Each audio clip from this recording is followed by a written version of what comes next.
నమస్తే, welcome to TV 786. మైనార్టీల సంక్షేమమే మా లక్ష్యం. గుంటూరులో రింగ్ రోడ్డు వద్ద చాకలి ఐలమ్మ 130వ జయంతి సందర్భంగా కేంద్ర సహాయ మంత్రి చంద్రశేఖర్ పాల్గొన్నారు. ఈ సందర్భంగా ఆయన మాట్లాడుతూ, తెల్లదొరల కాలంలో తన భూమి కోసం పోరాడి ఇతర మహిళలను చైతన్యపరిచిన ఐలమ్మను కొనియాడారు. తెల్లదొరల మనసుకు పట్టిన మురికిని ఐలమ్మ వదిలించాలని ఆయనన్నారు. నేటి తరాలకు ఐలమ్మ జీవితం ఆదర్శమని చంద్రశేఖర్ పేర్కొన్నారు. ఐలమ్మ గారి గురించి నాకు కూడా వాస్తవంగా ఇంతకుముందు ఎక్కువ తెలియదు. నేను అన్ని తెలుసుకున్న ఈ కార్యక్రమం గురించి వచ్చేటప్పుడు అసలు ఏం జరిగింది అని. మరి ఆ రోజుల్లో తాను కష్టపడి పండించినటువంటి పంటని దోచుకుంటే తిరగబడి తాను తిరగబడటమే కాకుండా ఆ రోజుల్లో చుట్టుపక్కల గ్రామాల్లో ఉన్న వారందరినీ చైతన్యపరిచి మొట్టమొదటిసారిగా మహిళలందరినీ కూడా చైతన్యపరిచి తన భూమిని తను సాధించుకున్నటువంటి గొప్ప వ్యక్తి ఐలమ్మ గారు అని చెప్పి తెలుసుకున్న తర్వాత నాకు కూడా చాలా ఆనందం వేసింది. అంటే ఆ రోజుల్లో కేవలం దొరల బట్టలకు ఉండేటువంటి మురికే కాకుండా వారి మనసుకు అంటుకున్న మురికిని కూడా తొలగించినటువంటి గొప్ప వ్యక్తి ఐలమ్మ గారు అని చెప్పి తెలుసుకున్నాక చాలా ఆనందం వేసింది. కాబట్టి ఇక్కడ ఉన్నటువంటి వారు ఈ రోజుల్లో మనకు వాటి విలువ తెలియకపోవచ్చు, కానీ ఆ రోజుల్లో వాళ్ళు పడ్డటువంటి బాధలు, వాళ్ళు పడ్డటువంటి అవమానాలు, వాళ్ళు అనుభవించినటువంటి అరాచకాలు చాలామంది మనం తక్కువ చూస్తూ ఉన్నాం.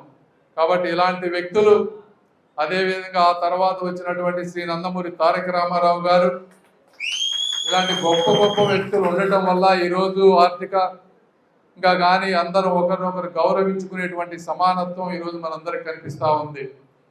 మరి ఒక్కసారి తెలుగుదేశం పార్టీ గురించి ఆలోచిస్తే, ఆ రోజుల్లో ఎవరికి తెలియని రోజుల్లో బీసీలకి రిజర్వేషన్లు, విద్యా ఉపాధిలో రిజర్వేషన్లు పెట్టడం కానీ, అదేవిధంగా రాజకీయాల్లో వెనకబడిపోతున్నారు అని చెప్పి ఎక్కడెక్కడో ఉన్నటువంటి చదువుకున్న వాళ్ళందరినీ వెతికి డాక్టర్లు, లాయర్లు వీళ్ళందరినీ తీసుకొని వచ్చి రాజకీయాల్లో గొప్ప గొప్ప పదవులు అలంకరించే విధంగా తయారు చేయటం కానీ, అదేవిధంగా బీసీలకి స్కాలర్షిప్స్ కానీ, హాస్టల్స్ కానీ, వృత్తిరీత్యా అంటే వీవర్స్ని, వాషర్స్ని, ఈ విధంగా బార్బర్స్ని సపరేట్గా డిఫరెంట్ కార్పొరేషన్లు పెట్టి వారికి ఆర్థికంగా కావాల్సినటువంటి ఒక సామర్థ్యాన్ని, ఆత్మవిశ్వాసాన్ని పెంచినటువంటి మహోన్నతమైనటువంటి వ్యక్తులు ఆ రోజు నందమూరి తారక రామారావు గారు. మళ్ళీ ఇప్పుడు చూస్తూ ఉంటే నారా చంద్రబాబు నాయుడు గారు, ఆ రోజు అన్నగారు గౌరవాన్ని, హక్కులను కల్పిస్తే ఈరోజు బీసీ సోదరులకు రెక్కలు వచ్చే విధంగా నారా చంద్రబాబు నాయుడు గారు ఆర్థిక స్వాతంత్రాన్ని, ఐటీ ఉద్యమాన్ని అప్పచెప్పి ఈరోజు అందరూ కూడా, పేదవాళ్ళందరూ కూడా మంచి మంచి ఉద్యోగాల్లో ఉండే విధంగా చేస్తున్నటువంటి గొప్ప నాయకులు శ్రీ నారా చంద్రబాబు నాయుడు గారు. శ్రీదేవి శరన్నవరాత్రుల సందర్భంగా విశాఖపట్టణంలోని కనక మహాలక్ష్మి అమ్మవారి దేవస్థానం నుంచి విజయవాడ ఇంద్రకీలాద్రిపై వెంచేసి ఉన్న దుర్గమ్మకు సార సమర్పించారు. ఆలయ executive officer K Shobharani, executive engineer CHV Ramana, AEO Anand Kumar తదితరులు పట్టు వస్త్రాలు, పసుపు, కుంకుమను విజయవాడకు తీసుకెళ్లి అమ్మవారికి సమర్పించారు. ఈ కార్యక్రమంలో దేవస్థానం అధికారులు, నవరాత్రోత్సవంలో అత్యంత వైభవంగా జరుగుతున్నాయి. జై భవానీ. రాష్ట్ర ప్రభుత్వం ఎంతో శ్రమకూర్చి పై అత్యున్నత అధికారుల నుంచి, సీఎం గారి దగ్గర నుంచి, మినిస్టర్ గారు, ఎన్విరాన్మెంట్ మినిస్టర్ గారి దగ్గర నుంచి ఇతర మినిస్టర్లు, అన్ని డిపార్ట్మెంట్ల సహకారంతో, పోలీస్ వారు, రెవెన్యూ వారు, మెడికల్, మున్సిపాలిటీ తదితర ఫైర్, వీరందరి సహాయ సహకారాలతో ఈ ఉత్సవాలు అత్యున్నతంగా, అత్యద్భుతంగా జరుగుతున్నాయి. భక్తులందరికీ వెంటనే దర్శనమిచ్చే ఏర్పాట్లు జరుగుతున్నాయి. ఇవన్నీ ఇంత బాగా అద్భుతంగా చేసిన భక్తులందరికీ వెంటనే ఎటువంటి ఇబ్బంది లేకుండా దర్శనమిస్తున్న మన ప్రభుత్వం వారికి, అన్ని డిపార్ట్మెంట్ల వారికి మా కృతజ్ఞతలు. ఏర్పాట్లు చాలా బాగున్నాయి. భక్తులందరూ అమ్మవారిని దర్శించి ఆశీస్సులు తీసుకోవాల్సిందిగా కోరుతున్నాం. జై భవానీ. సామాన్య ప్రయాణికుల కోసం రైల్వే శాఖ తక్కువ ఖర్చుతో వేగంగా సుదూర ప్రాంతాలకు ప్రయాణించే అమృత్ భారత్ రైళ్లను ప్రవేశపెట్టింది. తాజాగా ఒడిశా నుంచి గుజరాత్కు ఏపీ మీదుగా నడిచే కొత్త అమృత్ భారత్ ఎక్స్ప్రెస్ రైలును ప్రధాని మోదీ వర్చువల్గా ప్రారంభించారు. ఈ నేపథ్యంలో బొబ్బిలి రైల్వే స్టేషన్లో Parvathipuram MLA Vijay Chandra, Bobbili municipal chairman Rambarki Sharadbabu, railway ఉన్నత అధికారులు పచ్చజెండా ఊపి రైలును ప్రారంభించారు. ఈ సందర్భంగా స్థానికులు తమ ఆనందాన్ని వ్యక్తం చేశారు. తమిళగ వెట్రికలగం టీవీకే అధ్యక్షుడు విజయ్ నిర్వహించిన ర్యాలీలో అపశృతి చోటు చేసుకుంది. తమిళనాడులోని కరూర్లో నిర్వహించిన ర్యాలీలో తొక్కిసలాట జరిగి పలువురు చిన్నారులు సహా 10 మంది మరణించినట్టు తెలుస్తోంది. మరికొందరు అస్వస్థతకు గురికాగా వారిని సమీపంలోని ఆస్పత్రికి తరలించి చికిత్స అందిస్తున్నారు. బాధితుల్లో పలువురు పరిస్థితి విషమంగా ఉన్నట్టు తెలుస్తోంది. కరూర్ ప్రచార సభకు భారీ సంఖ్యలో కార్యకర్తలు, అభిమానులు తరలివచ్చారు. విజయ్ ప్రసంగిస్తున్న సమయంలో తొక్కిసలాట చోటు చేసుకుంది. పరిస్థితి గమనించిన విజయ్ ప్రసంగాన్ని మధ్యలోనే ఆపేసి వారికి నీళ్ల బాటిళ్లను అందించారు. భారీ సమూహంలో అంబులెన్స్లో అక్కడకు చేరుకోవడం ఇబ్బందిగా మారింది.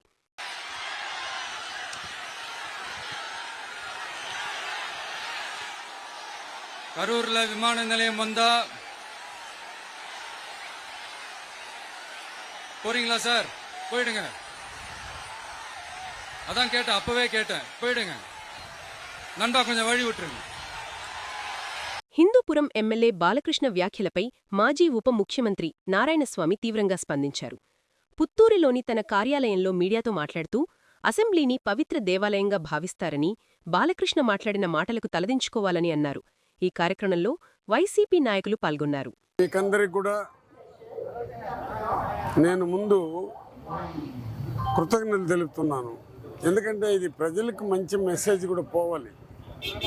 అసెంబ్లీ అంటేనే ఒక పవిత్రమైన దేవాలయం అని చెప్పేసి అసెంబ్లీని, పార్లమెంట్ని అది దేవాలయం అనే ఆలోచనతో ప్రతి ఒక్కరూ ఎంత కోట్లు ఉన్నా కానీ అసెంబ్లీకి పోయేవాడు చాలా గట్టిగా ప్రజల చేత ఎన్నుకోబడినోడు. ప్రజల సమస్యల గురించి మాట్లాడాల్సిన అసెంబ్లీ కడాన ఏమైందంటే, నిన్న బాలకృష్ణ మాట్లాడుతుంటే మనిషిగా పుట్టిన ప్రతి ఒక్కరికి కూడా మానవత్వంతో మాట్లాడాలా, కృతజ్ఞతతో మాట్లాడాలా.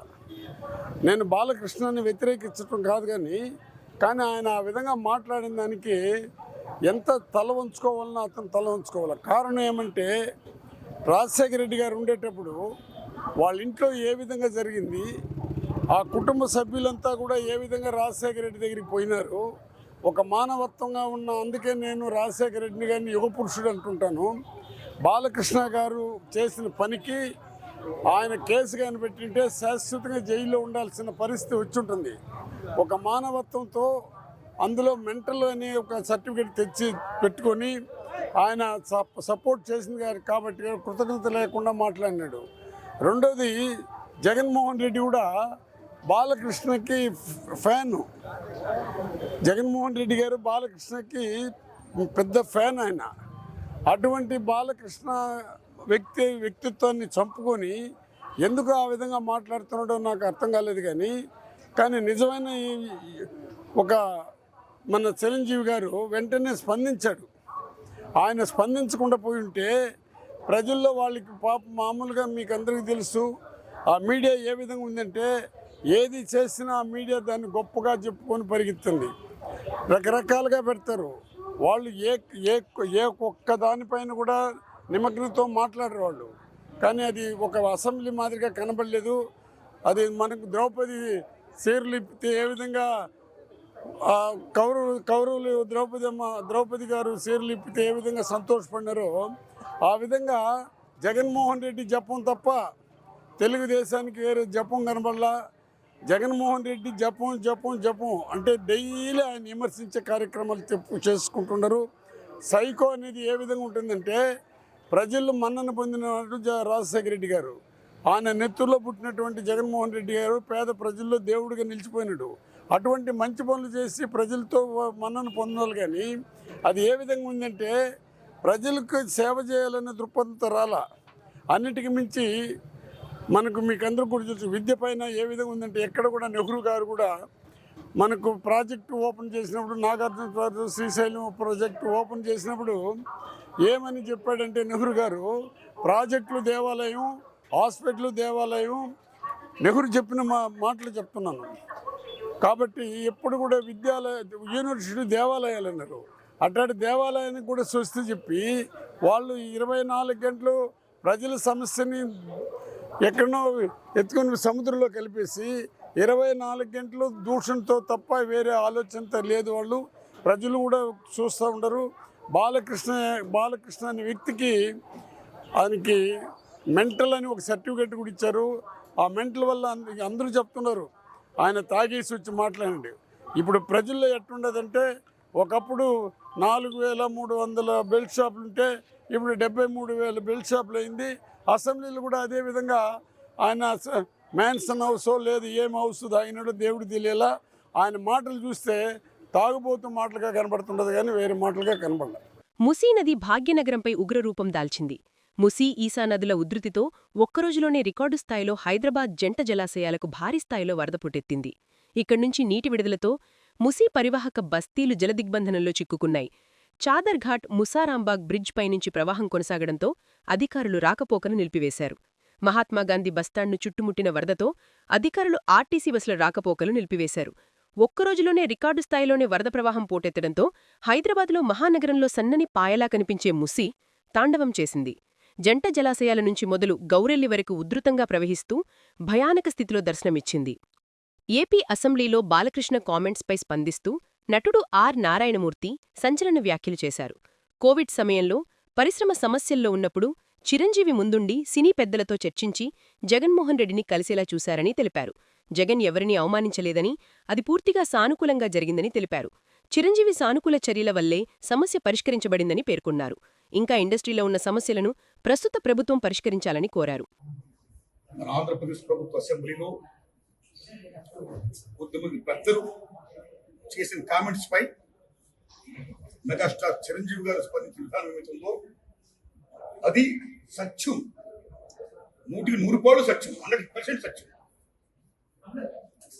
అప్పుడు వైఎస్ జగన్మోహన్ రెడ్డి గారి హయాంలో ఆయన సీఎంగా ఉన్నప్పుడు, పేరు నాని గారు సినిమాటోగ్రఫీ మంత్రిగా ఉన్నప్పుడు ఇండస్ట్రీ నుంచి చిరంజీవి గారితో పాటు చాలా మందిని వారు ఆహ్వానించారు. నేను కూడా ఒకండి. చిరంజీవి గారు మాట్లాడుతూ ఆర్ నారాయణమూర్తి కూడా వచ్చాడు మాతో అన్నారు. కాబట్టి చాలా మంది మీలాంటి మిత్రులు నన్ను ఈవేళ అక్కడ ఏం జరిగిందని అడుగుతున్నారు. కాబట్టి చెప్పాల్సిన బాధ్యత నాపై ఉంది. కాబట్టి నేను చెప్తున్నా, సత్యం చెప్తున్నాను మీకు. జగన్మోహన్ రెడ్డి గారి గవర్నమెంట్ మా సినిమా కళాకారులు కానీ చిరంజీవి గారిని కానీ ఎవరిని కూడా అవమానించలేదు, చాలా గౌరవించారు. సత్యం. ఎందుకంటే కోవిడ్ కష్టకాలంలో సినిమా రంగం ఏమైపోద్ది అని భయోందనతో ఉన్న దశలో పరిశ్రమ పెద్దలందరూ కలిసి చిరంజీవి గారిని కలిశారు. పరిశ్రమ పెద్దగా ఆయన భావించి, ఆయన గౌరవించి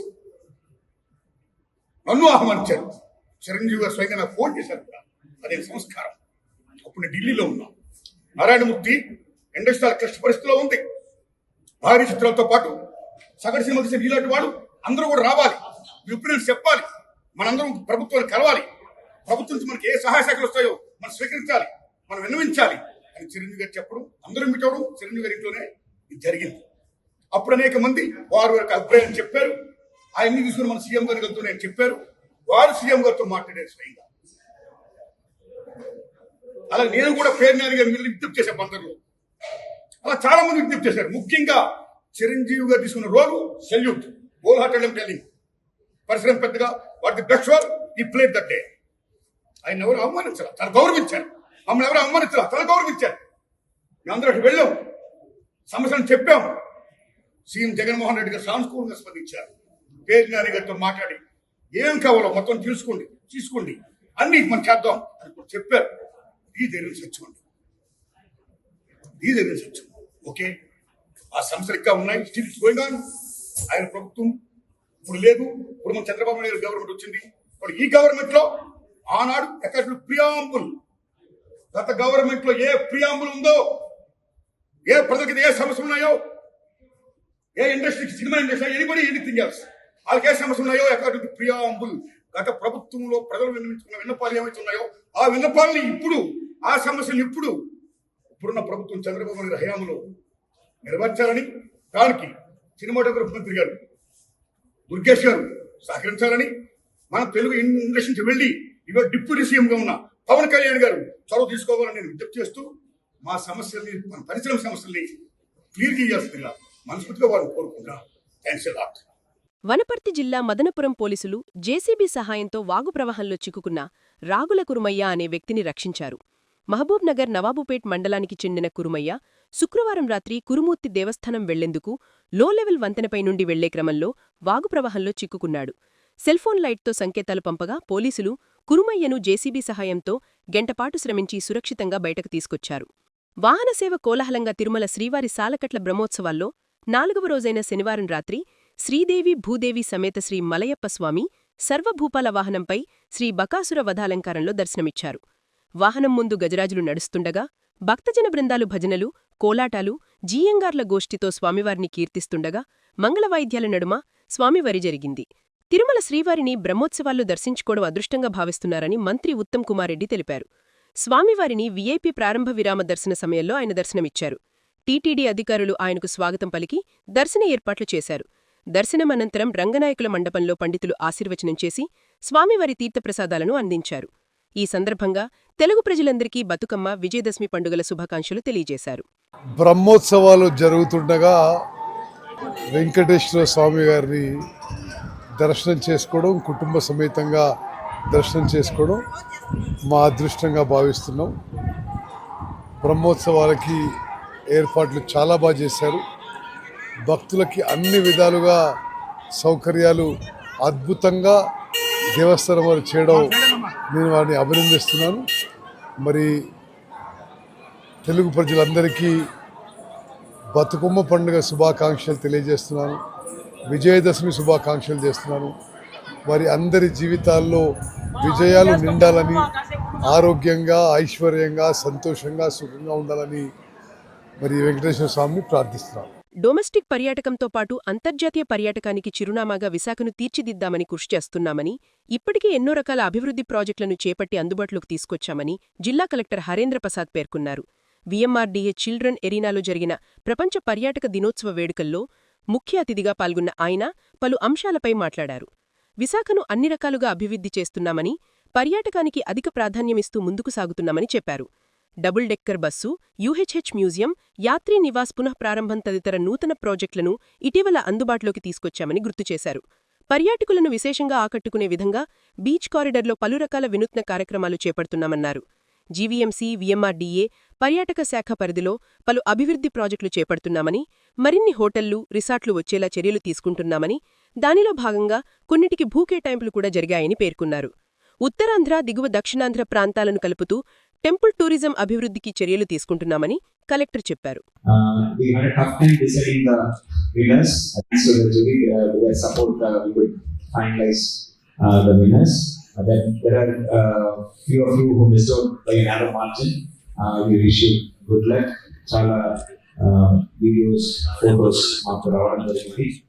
దీని ద్వారా మనము ఇంకా విశాఖపట్నం నగరం ఒక మెరుగైన సదుపాయాలు, ఇక్కడ ఉన్న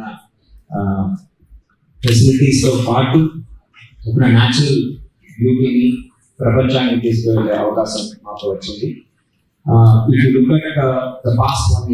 గత సంవత్సరంలో మనము చాలా యాక్టివిటీస్ మనం చేయడం జరిగింది. కొత్తగా మ్యూజియం మనము ఏర్పాటు చేయడం జరిగింది. ఆధ్వర్యంలో hop on hop of buses మనము ప్రారంభించడం జరిగింది. అప్పుగర్లో ఉన్న యాత్రీ నివాస్ మనము పునర్నిర్మాణం చేసి అది జాతికి అందుబాటు చేయడం జరిగింది. ఫుడ్ ఫెస్టివల్ ఏర్పాటు చేయడం జరిగింది. రాబోయే రోజుల్లో మనము విశాఖ ఉత్సవం కూడా డిసెంబర్ ప్లాన్ చేస్తున్నాము. ఇంతే కాకుండా మనకి ఇంటర్నేషనల్ ఫీల్డ్ రివ్యూ రాబోతుంది. దాంట్లో భాగంగా సిటీ పరేడ్ కూడా చేయడం జరుగుతుంది. మన విశాఖపట్నం నగరంలో ఇంకా పలు హోటల్స్ రావడానికి, పర్యాటక రంగాన్ని ఇంకా మెరుగైన ఇవి ఇప్పుడు అప్డేట్స్. మరిన్ని అప్డేట్స్ కోసం స్టే ట్యూన్డ్ విత్ TV 786.